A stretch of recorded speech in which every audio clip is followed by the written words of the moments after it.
এই খেটে খাওয়া শ্রমিকের মনের আগুন কে নিভাবে? কে দিবে এদের চাকরি?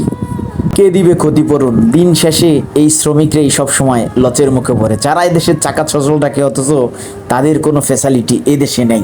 আগুনে সবকিছু পুড়ে ছারখার হয়ে গেল মুহূর্তের মধ্যে। আগুন নিভানোর মতো কোনো প্রযুক্তি বাংলাদেশে কি নাই?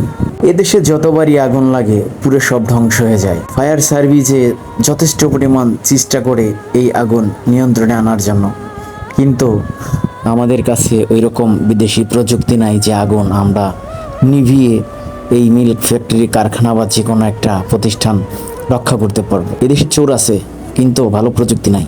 ক্ষমতার চেয়ারটা না খুবই অদ্ভুত, যেই ও চেয়ারে বসে সেই পল্টে যায়। মিষ্টি মিষ্টি রঙের কথা অনেকজনে বলে, এটা করবো সেটা করবো। দেশটা কি ভালো আছে?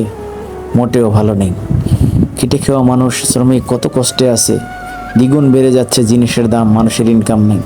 যাই হোক, পুড়ে যাওয়া ঘটনাটিতে আবার পুনরায় ফিরে আসি। এই যে যে দেখেন ফ্যাক্টরিটা আগুন লাগলো, 17 ঘন্টা ধাও ধাও করে জ্বলে উঠল আগুন। অবশেষে কি হলো? পুড়ে কয়লা হয়ে গেল। যখন ফোড়ার কিছুই নাই তখন অনায়াসে হঠাৎ বৃষ্টিও চলে আসে।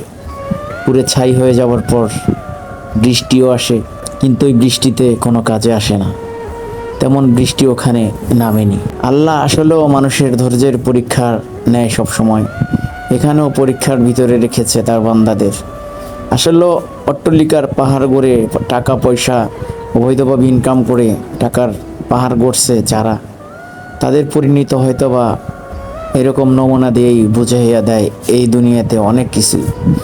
এখন এটা পুড়ে গেল, বিভিন্ন সময় বিভিন্ন জায়গায় মার্কেটে আগুন, এখানে আগুন, ওখানে আগুন, কত ধারণার প্রত্যেকটা বছরে বছরে আগুন লাগতেছে। কেন বাংলাদেশে কি প্রযুক্তি আনতে পারে না? ভালো একটা প্রযুক্তি এনে এমন প্রযুক্তি আনা উচিত যাতে আগুন নিয়ন্ত্রণে আনতে পারে, উপর থেকে হেলিকপ্টার দ্বারা পানি দিতে পারে। আমাদের দেশে ভাই, ওই যে বললাম যে চোরের গোডাউন, যেই ক্ষমতায় বসে সেই লন্ডন বিলাত বাড়ি গাড়ি করার জন্য প্রস্তুতি নিয়ে সব সময় বসে থাকে। এদেশে কাউকে দিয়ে কিছু আশা করা যায় না, কিন্তু মাঝখান থেকে পরে ওই যে অসহায় শ্রমিক, তারা সারা জীবন হাহাকার কষ্টের শিকার।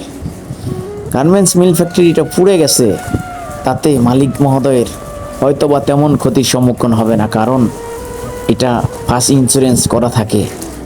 হয়তো এখান থেকে কিছু ক্ষতিপূরণ তারা পাবে, পুষিয়ে নেবে। ব্যাংকে লক্ষ লক্ষ কোটি কোটি টাকা তারা লোন নিয়ে ব্যবসা বাণিজ্য শুরু করতেছে, হয়তো সেখান থেকে কিছু মাপ পাবে। কিন্তু এই ফ্যাক্টরিতে আমার হাজার হাজার শ্রমিক ভাইয়েরা, তারা পরিবার পরিজন জীবিকা নির্বাহ করতো এখানের টাকা ইনকাম দিয়ে। তাদের কি পরিস্থিতি হবে?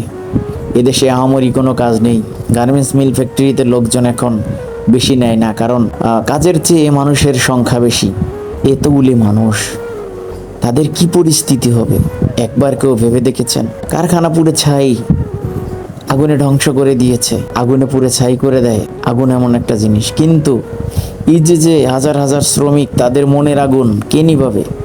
এই আগুন তো পুড়ে পুড়ে কয়লা হয়ে যায়, মিল ফ্যাক্টরিটা জ্বলে ছারখার হয়ে গেছে, কয়লা নিভে গেছে, আগুন এখন নেই।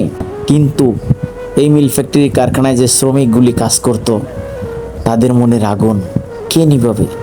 কেউ আসবে না, হয়তো বা আর্থিক সহযোগিতা কেউ করবে না, বেতন এগুলো পাবে না। তো সব কিছু মিলিয়ে লাস্ট ওই শ্রমিক, যারা এদেশ সচল রাখে, এদেশকে এগিয়ে নিয়ে যাওয়ার পিছনে সবচেয়ে বড় ভূমিকা পালন করে, তারাই সবসময় লচের দিকে থাকে। আসলে এটা বোঝা উচিত, ক্ষমতার চেয়ারটায় যে বসে তার বোঝা উচিত। ভালো লাগলে ভিডিওটি শেয়ার করে দিন প্লিজ। ওকে।